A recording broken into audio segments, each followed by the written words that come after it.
Hello friends, आप सभी का स्वागत है इस यूट्यूब चैनल में। हमारी क्लास 12th की फ़िज़िक्स की सीरीज़ चल रही है और चैप्टर नंबर फर्स्ट चल रहा है और ये चैप्टर नंबर फर्स्ट की वीडियो नंबर 6 है। तो आज इस वीडियो में जो हम टॉपिक पढ़ने वाले हैं वो पढ़ने वाले हैं वैद्युत द्विध्रुव की निरक्षीय स्थिति में किसी बिंदु पर वैद्युत क्षेत्र की तीव्रता के लिए व्यंजक स्थापित करना। तो चलिए फ्रेंड्स स्टार्ट करते हैं और समझते हैं गहराई से क्या करना है हमें। तो हमें करना है वैद्युत द्विध्रुव जो होता है, वैद्युत द्विध्रुव की निरक्षीय स्थिति में। कौन सी स्थिति में? निरक्षीय स्थिति में। एक वैद्युत द्विध्रुव की अक्षीय स्थिति के लिए भी डेरिवेशन था जो कि पिछली वीडियो में है। तो वैद्युत द्विध्रुव की निरक्षीय स्थिति में, ये निरक्षीय स्थिति की बात यहाँ हुई है। निरक्षीय स्थिति में किसी बिंदु पर वैद्युत क्षेत्र की तीव्रता ज्ञात करनी है। तो देखिए समझते हैं क्या है। ये वैद्युत द्विध्रुव है।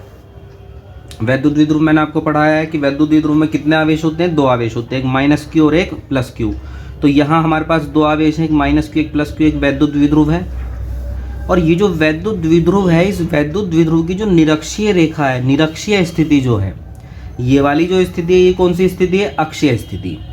लेकिन यहाँ जो बात हुई है वो किसकी हुई है? निरक्षीय स्थिति की। तो वैद्युत द्विध्रुव की जो निरक्षीय स्थिति है, इस निरक्षीय स्थिति में एक बिंदु है, कह रहा ना, वैद्युत द्विध्रुव की निरक्षीय स्थिति में किसी बिंदु, यानी ये जो बिंदु है, ये बिंदु कहाँ स्थित है? निरक्षीय स्थिति में स्थित है। तो वैद्युत द्विध्रुव की निरक्षीय स्थिति में ये जो बिंदु है, इस बिंदु पर हमें वैद्युत क्षेत्र की तीव्रता ज्ञात करनी है। यानी कि यहाँ जो वैद्युत क्षेत्र उत्पन्न हुआ है, इस निरक्षीय स्थिति में ये जो बिंदु है, इस बिंदु पर जो वैद्युत क्षेत्र उत्पन्न हो रहा है उसकी तीव्रता हमें ज्ञात करनी है। तो 2-3 मोटी मोटी बातें हैं, उन्हें ध्यान से समझिए। क्या कि बिंदु कहाँ है? तो बिंदु है निरक्षीय स्थिति में। पहली बात स्पष्ट होती है कि बिंदु कहाँ है? निरक्षीय स्थिति में। करना क्या है? इस बिंदु पर वैद्युत क्षेत्र की तीव्रता ज्ञात करनी है। क्या करनी है? वैद्युत क्षेत्र की तीव्रता ज्ञात करनी है। अब मूल प्रश्न ये है कि यहाँ जो वैद्युत क्षेत्र है, ये वैद्युत क्षेत्र उत्पन्न कौन कर रहा है? यहाँ वैद्युत क्षेत्र कौन उत्पन्न कर रहा है? तो यहाँ वैद्युत क्षेत्र उत्पन्न करने वाले हैं 2 आवेश। एक तो ये माइनस क्यू आवेश यहाँ वैद्युत क्षेत्र उत्पन्न करेगा, एक ये प्लस क्यू आवेश भी यहाँ वैद्युत क्षेत्र उत्पन्न करेगा। और ये जो माइनस क्यू प्लस क्यू है, ये किसके हिस्से हैं? वैद्युत द्विध्रुव के। तो हम कह सकते हैं कि यहाँ जो वैद्युत क्षेत्र उत्पन्न हो रहा है, ये वैद्युत क्षेत्र किसके द्वारा उत्पन्न हो रहा है? इन दोनों आवेशों के, अर्थात वैद्युत द्विध्रुव के द्वारा यहाँ पर वैद्युत क्षेत्र उत्पन्न हो रहा है। बात स्पष्ट हो गई। यहाँ वैद्युत क्षेत्र कौन उत्पन्न कर रहा है? या तो हम इस तरह से कह सकते हैं माइनस क्यू आवेश और प्लस क्यू आवेश, ये दोनों वैद्युत क्षेत्र उत्पन्न कर रहे हैं। या हम इस तरीके से कह सकते हैं कि जो वैद्युत द्विध्रुव है, ये वैद्युत द्विध्रुव यहाँ वैद्युत क्षेत्र उत्पन्न कर रहा है। तो चलिए हम स्टार्ट करते हैं। देखिए फिजिक्स का कोई भी टॉपिक है, अगर उसमें डायग्राम बनाने की संभावना है तो आप डायग्राम जितना बेहतर तरीके से बनाएंगे, आपके नंबर आने के चांसेस उतने ही ज़्यादा होंगे, उतने ही ज़्यादा नंबर आप ले पाएंगे जितना बढ़िया डायग्राम आप लोग बनाएंगे। तो सबसे पहले हम देखते हैं डायग्राम किस तरीके से बनेगा। तो एक वैद्युत द्विध्रुव हमें बनाना है।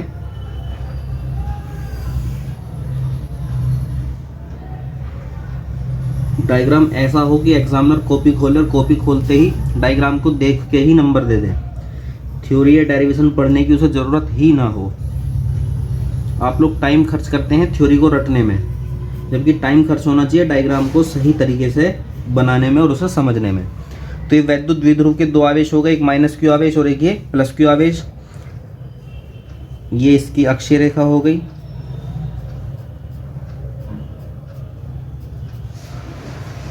और ये हो गया इसका सेंटर O, केंद्र O, और ये हो जाती है इसकी निरक्षीय रेखा।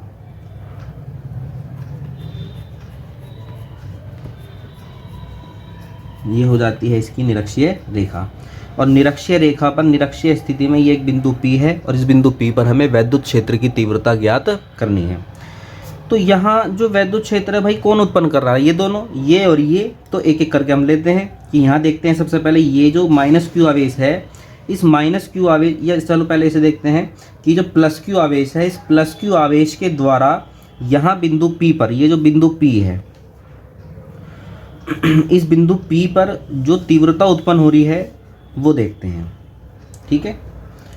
तो ये जो प्लस क्यू आवेश है, ये प्लस क्यू आवेश, और एक जब मैं पिछले डायरेक्शन मैंने आपको कराया था तो मैंने बताया था कि तीव्रता निकालने के लिए हमें एक, जहाँ तीव्रता हम लोग निकालते हैं वहाँ पर हमें एक पॉजिटिव चार्ज मानना पड़ता है। तो यहाँ हम तीव्रता निकालना चाहते हैं ना, तो यहाँ जो तीव्रता निकालना चाहते हैं तो हमें क्या करना पड़ेगा, यहाँ एक पॉजिटिव चार्ज मानना पड़ेगा अपनी तरफ से। यहाँ एक इमेजिन करना पड़ेगा कि यहाँ एक पॉजिटिव चार्ज है, तो ये भी प्लस और यहाँ भी प्लस हमने मान लिया। तो प्लस और प्लस के बीच में कैसा बल लगेगा, रिपल्शन का, प्रतिकर्षण का, यानी दूर भगाने का।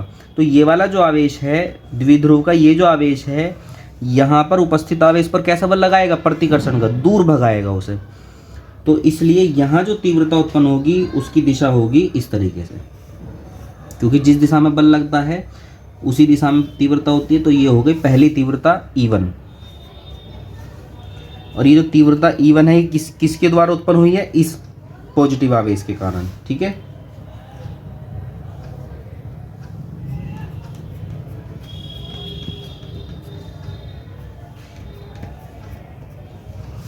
अब आते हैं इसके कारण। यह है माइनस क्यू, माइनस आवेश है, और यहाँ जो हमने इमेजिन कर रखा वो कैसा आवेश है, पॉजिटिव। तो माइनस और प्लस के बीच में कैसा बल लगेगा, आकर्षण का, एट्रैक्शन का, यानी कि ये वाला जो आवेश है ये इसे अपनी ओर खींचेगा, है ना। तो इस पर जो बल लगेगा वो इस तरफ से लगेगा, इस तरीके से। तो ये इसे अपनी तरफ खींचेगा। तो ये हो गई दूसरी तीव्रता की दिशा E2।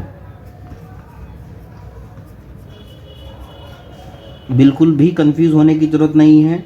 यहाँ दो तीव्रताएं उत्पन्न हो रही हैं, दो वैद्युत क्षेत्र उत्पन्न हो रहे हैं। एक वैद्युत क्षेत्र उत्पन्न हो रहा है प्लस क्यू आवेश के कारण, और एक वैद्युत क्षेत्र उत्पन्न हो रहा है माइनस आवेश के कारण। अब हम जो सोचते हैं उनकी दिशाओं के बारे में सोचते हैं। तो भाई हमें जहाँ तीव्रता ज्ञात करनी होती है वहाँ हमें एक पॉजिटिव चार्ज मानकर चलना पड़ता है। तो यहाँ तीव्रता निकालना चाह रहे हैं तो यहाँ एक पॉजिटिव चार्ज आप इमेजिन करके चलिए। तो पॉजिटिव और पॉजिटिव कैसा बल लगेगा, प्रतिकर्षण का, दूर भगाएगा। तो इस दिशा में भगाएगा, इस दिशा में बल लगेगा। तो ये हो गई वैद्युत क्षेत्र की तीव्रता की दिशा इस वाले के कारण। अब आते हैं इस तरफ। तो ये माइनस है और ये प्लस है। माइनस और प्लस के बीच में बल कैसा लगेगा, आकर्षण का, तो अपनी ओर खींचेगा। तो ये हो गई दूसरी तीव्रता की दिशा E2 की। अब आप इस डायग्राम में आपको सावधानी क्या रखनी है, ये E1 और E2 जो है ना ये सेम लंबाई के हों। ऐसा ना हो कि ऐसे हो रहे हों, एक यहाँ तक खींच दिया, है ना। ऐसा ना हो कि एक यहाँ तक ही खींच, दोनों बिल्कुल बराबर होने चाहिए। ठीक है, तभी आपका डायग्राम एकदम सही तरीके से बन पाएगा। ऐसा ना हो, बहुत से जो स्टूडेंट्स हैं जब वो डायग्राम बनाते हैं तो क्या गलती करते हैं,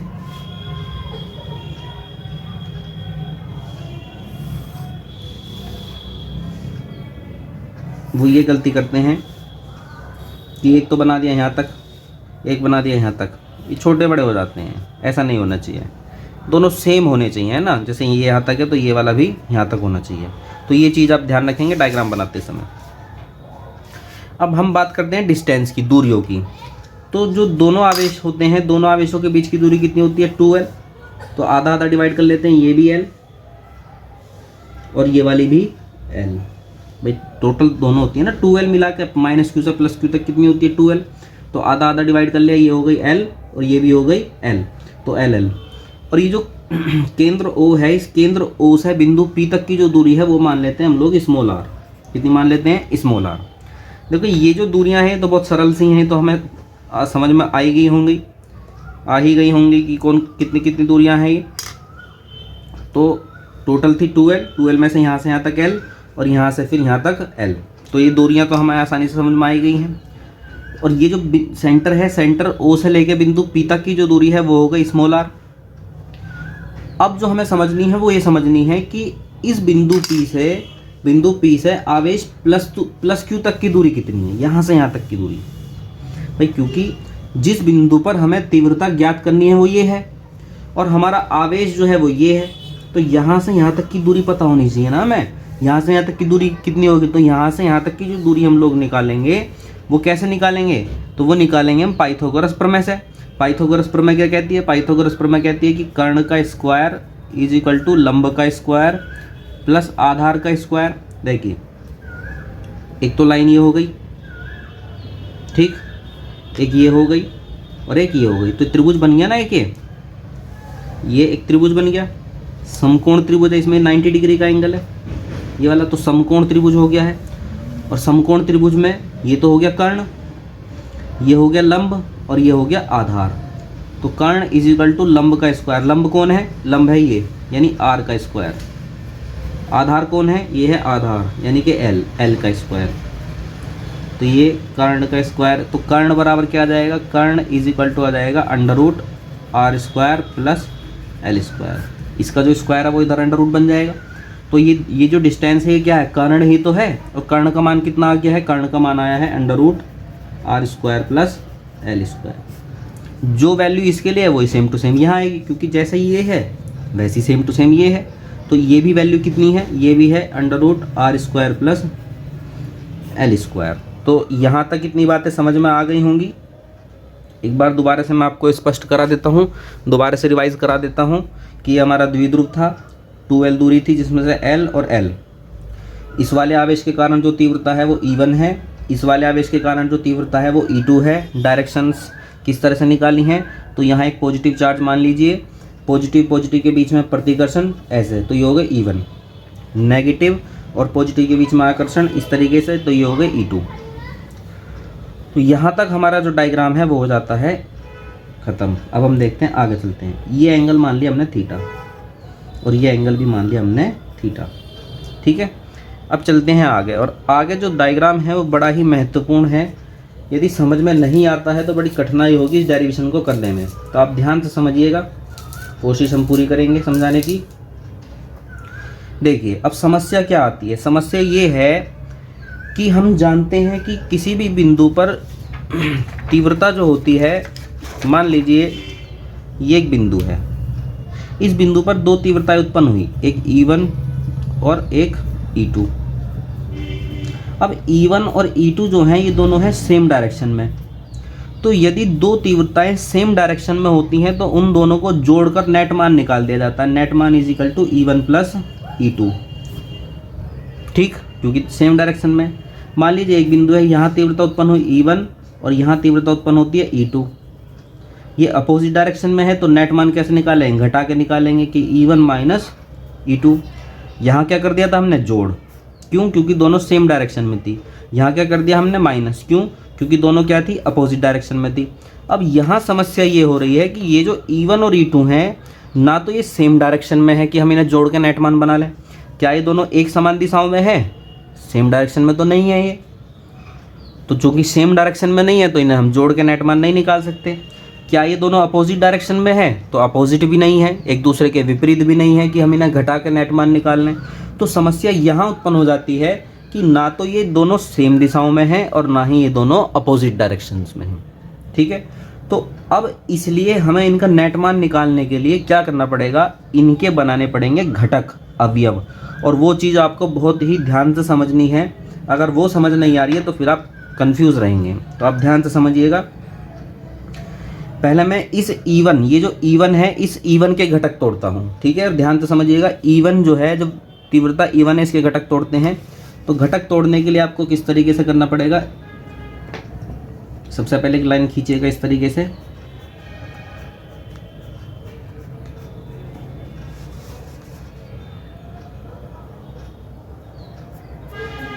देखिए E1 के घटक तोड़ रहा हूँ ना, तो E1 यहाँ तक पहुँचता है, यहाँ तक, और ऐसे जब हम करेंगे तो यहाँ तक।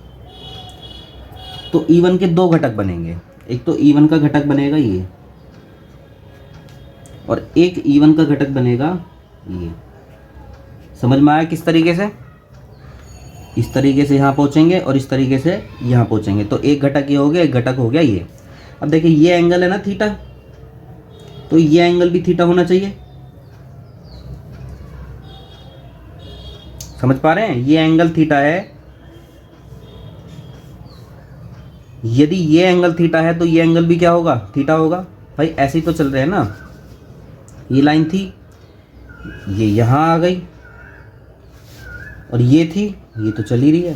देखिए ये थी, ठीक, ये वाली लाइन, ये ऐसे आ गई, ये थी, ये ऐसे आ गई। तो ये एंगल थीटा है, तो ये एंगल भी क्या हो गया? थीटा। अब जिस घटक के साथ होता है थीटा, वो घटक जाता है कोस के साथ बनकर। तो ये जो घटक बनेगा, ये बनेगा E1 कॉस थीटा, और ये जो दूसरा घटक है ये बनेगा E1 साइन थीटा। ठीक है, इतनी बात समझ में आ गई। तो E1 को हमने क्या करा, घटकों में तोड़ा है, दो घटक बने हैं, एक E1 cos थीटा और एक बनेगा E1 साइन थीटा। जिस घटक के साथ आपको एंगल दिखाई दे, भाई इस वाले घटक के साथ कोण दिखाई दे रहा तो इसे आप लिखेंगे cos थीटा। तो E1 cos थीटा और ये हो गए E1 साइन थीटा। अब इसी तरीके से हम लोग घटक तोड़ेंगे E2 के। अब E2 के घटक कैसे टूटेंगे, तो E2 है नीचे की तरफ, तो इसके घटक जो टूटेंगे वो ऐसे टूटेंगे। एक तो ये यहाँ तक पहुँचेगा, E2 ये है ना यहाँ तक, तो एक तो ये यहाँ तक पहुँचेगा और एक यहाँ तक पहुँचेगा। तो E2 के जो घटक है वो दो बनेंगे, ये एक ये और एक ये। ठीक है भाई, E2 के घटक तोड़ेंगे आप, तो एक घटक यहाँ बनाइए और एक घटक बना ये। चाहे तो आप बना कर दिखा दे इस तरीके से।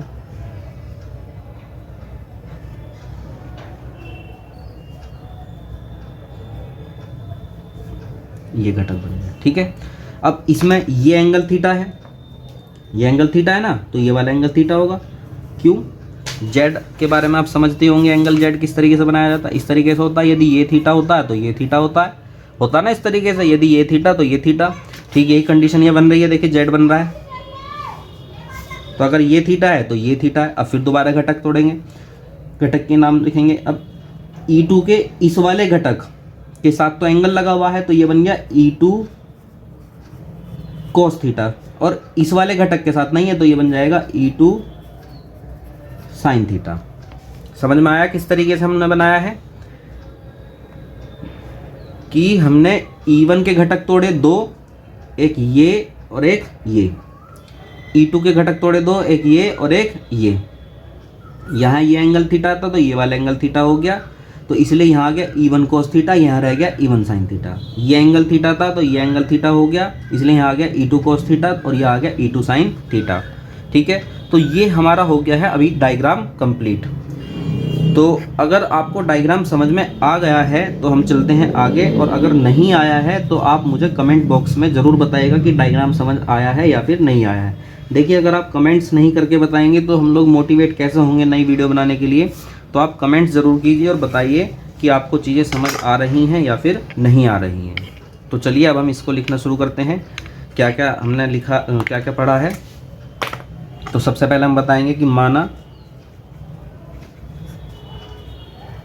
एक वैद्युत द्विध्रुव है, माना एक वैद्युत द्विध्रुव है जो कि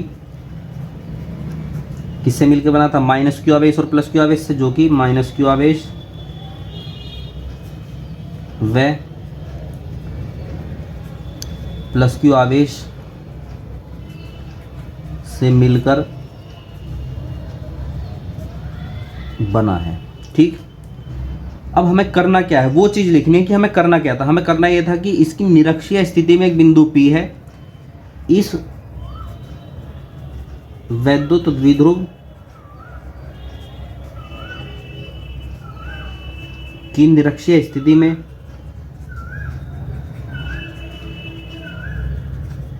वैद्युत द्विध्रुव की निरक्षीय स्थिति में एक बिंदु P है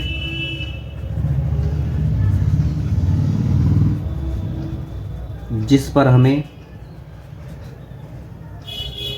हमें वैद्युत क्षेत्र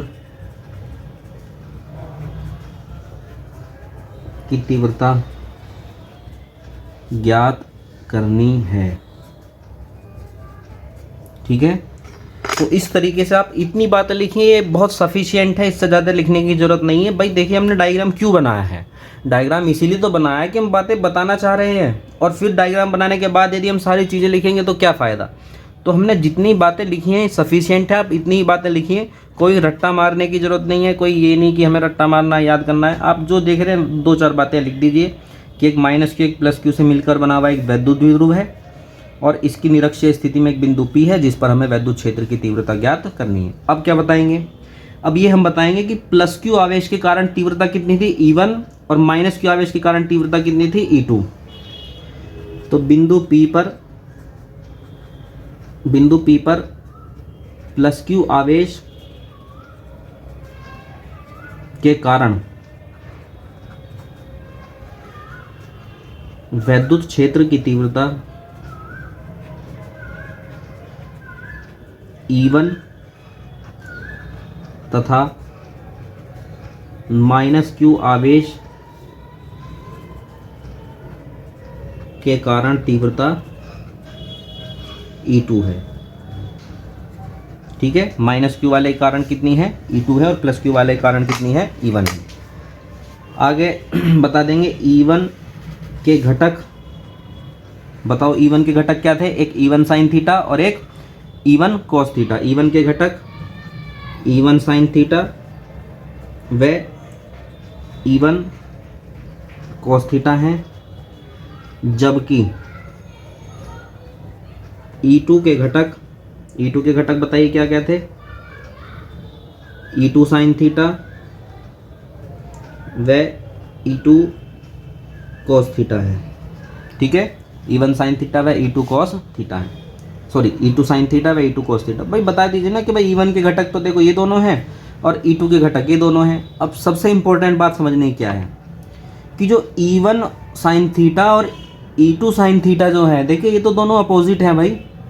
जो E1 साइन थीटा है और जो E2 साइन थीटा, ये तो दोनों क्या है? अपोजिट है, और वैल्यू इनकी सेम होगी। वैल्यू सेम क्यों होगी?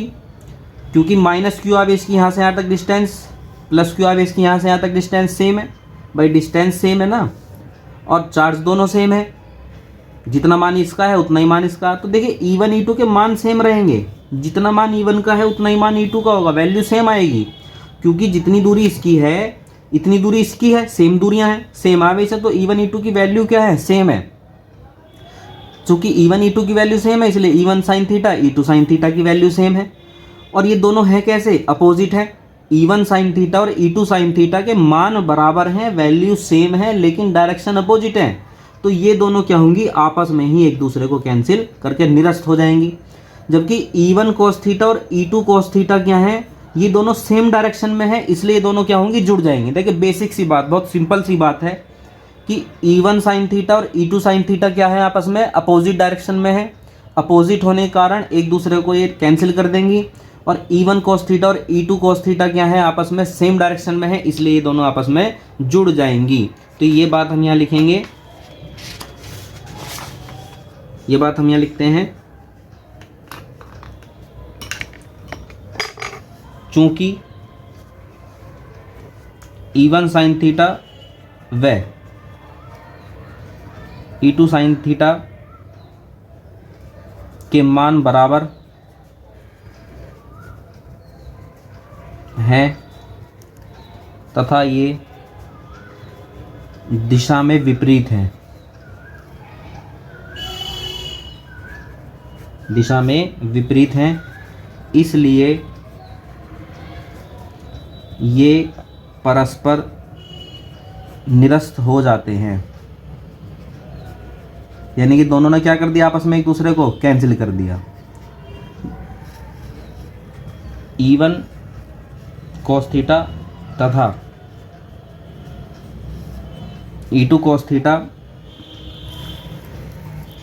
समान दिशाओं में हैं, इसलिए ये परस्पर जुड़कर नेट तीव्रता उत्पन्न करते हैं। नेट तीव्रता उत्पन्न करते हैं।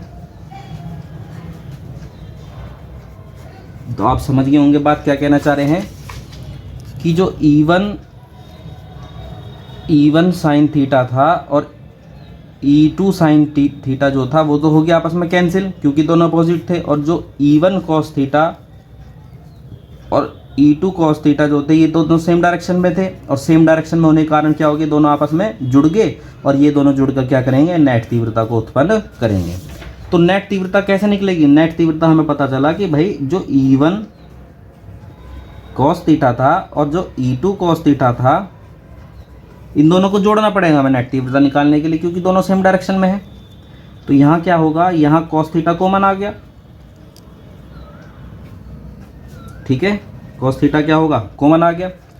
तो अब देखते हैं cos थीटा की वैल्यू और E1 E2 की वैल्यूज़ क्या क्या होंगी, वो पता चलेगी हमें डायग्राम से। ठीक है, तो देखते हैं। तो देखिए E1 का फॉर्मूला क्या होगा, 1/4πε0 के आवेश बटे दूरी का स्क्वायर। देखिए अब यहाँ से लेके यहाँ तक की दूरी कितनी है, यहाँ से लेके यहाँ तक की दूरी यही तो है भाई। किसके कारण तीव्रता उत्पन्न हो रही है, इसके कारण हो रही है। कहाँ हो रही है, यहाँ हो रही है, तो दूरी यही तो ली जाएगी। तो दूरी का स्क्वायर यानी कि यहाँ तक की दूरी कितनी है, √r² प्लस L²। ये तो हो गई दूरी, और हमें क्या करना है, दूरी का स्क्वायर, तो ये कर देंगे स्क्वायर। इसी तरीके से E2 का मान निकालेंगे, 1/4πε0 के आवेश।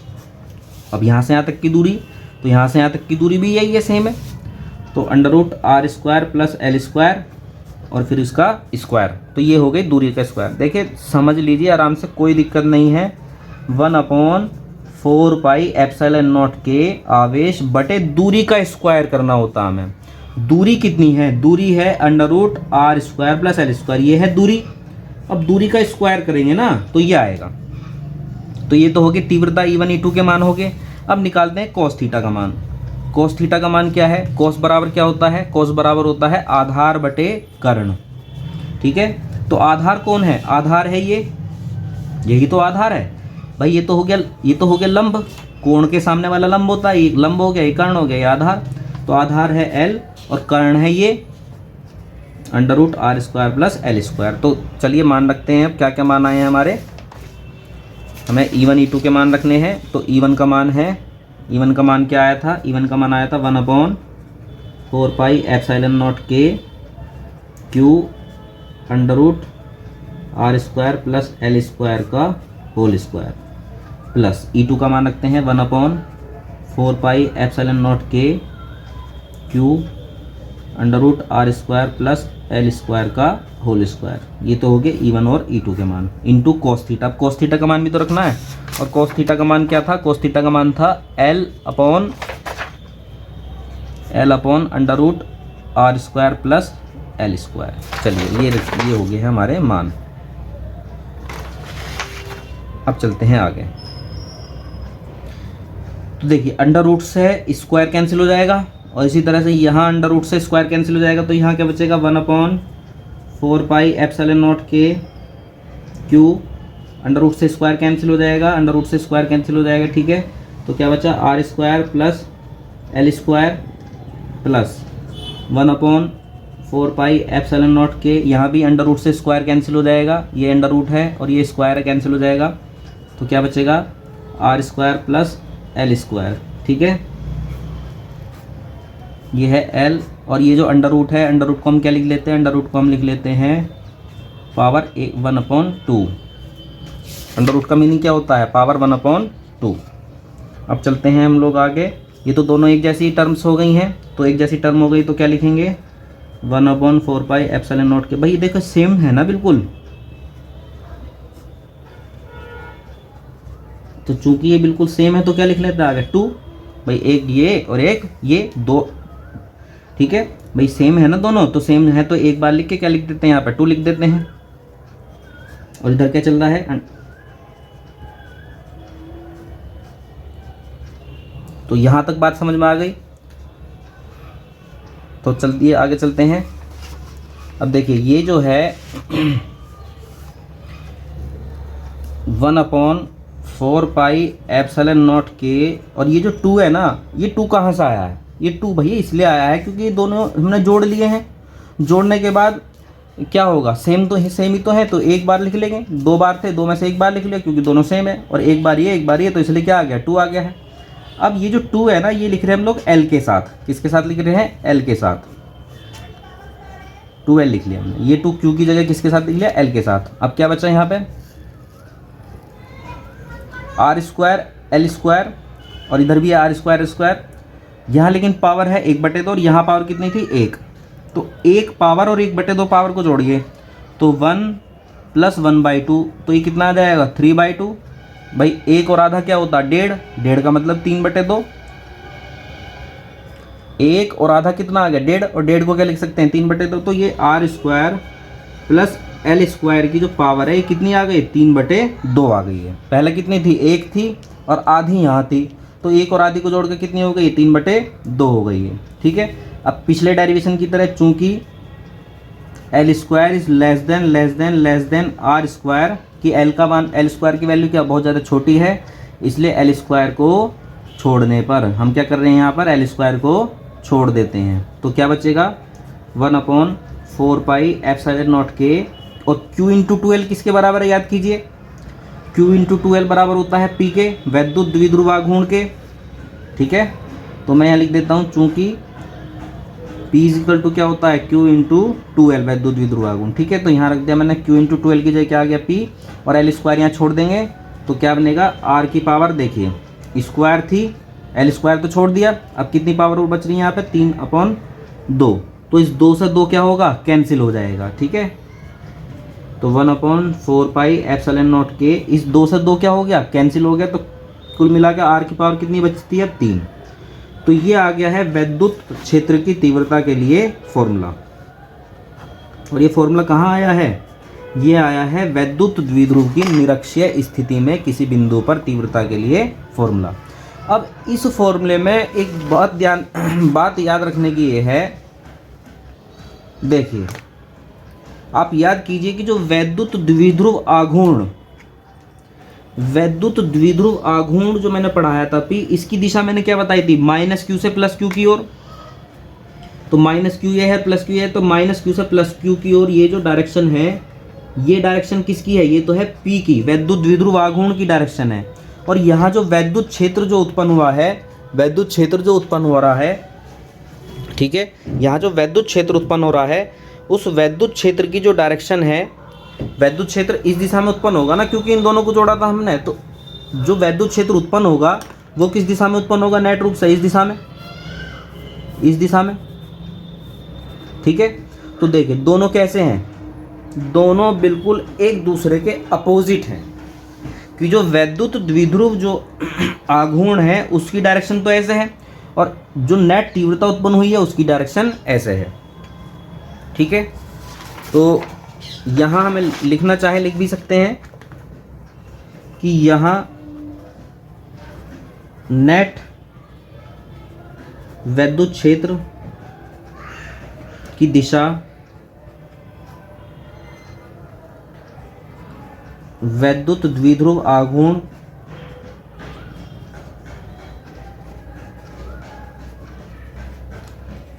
की दिशा के समांतर व विपरीत होती है। समांतर किस लिए कह रहे हैं हम लोग, समांतर इसलिए कह रहे हैं क्योंकि देखिए ना, देखिए ये डायरेक्शन एक तो ये हो गई और एक हो गई ये, तो भाई है तो पैरेलल ही, है तो एक दूसरे के समांतर ही है ना, तो है तो समांतर ही, लेकिन है कैसी, अपोजिट, एक इधर है और एक इधर है, तो समांतर है और विपरीत है। ठीक है, इतनी बात समझ में आ गई, डेरिवेशन समझ में आ गया होगा। अब एक छोटा सा हम लोग जो है एक छोटा सा डिफरेंस और देख लेते हैं, वो क्या है कि देखिए कल हमने करा था अक्षीय स्थिति में, अक्षीय स्थिति में तीव्रता की थी। ठीक है, और आज जो हमने की है वो की है निरक्षीय स्थिति में तीव्रता।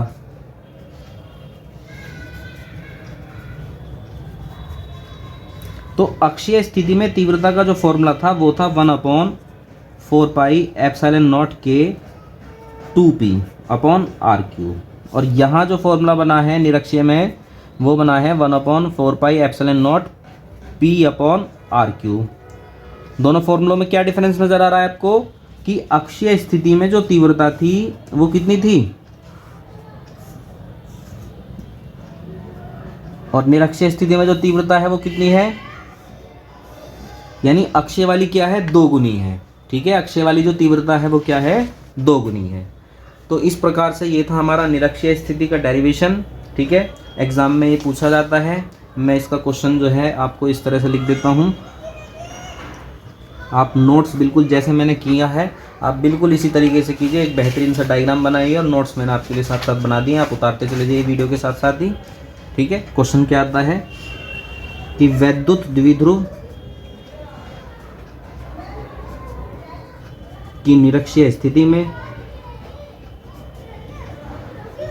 वैद्युत द्विध्रुव की निरक्षीय स्थिति में किसी बिंदु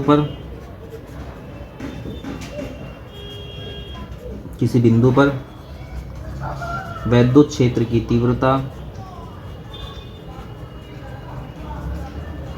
के लिए व्यंजक स्थापित कीजिए। तो ये क्वेश्चन जो है आ जाता है 3 नंबर में, 3 मार्क्स में जो है डेरिवेशन जो है ये आ जाता है। तो आपको वीडियो कैसी लगी कमेंट्स बॉक्स में ज़रूर मुझे कमेंट करके बताइए। और यदि आपको वीडियो पसंद आती है तो इसे लाइक कीजिए, शेयर कीजिए और चैनल को सब्सक्राइब कीजिए। धन्यवाद।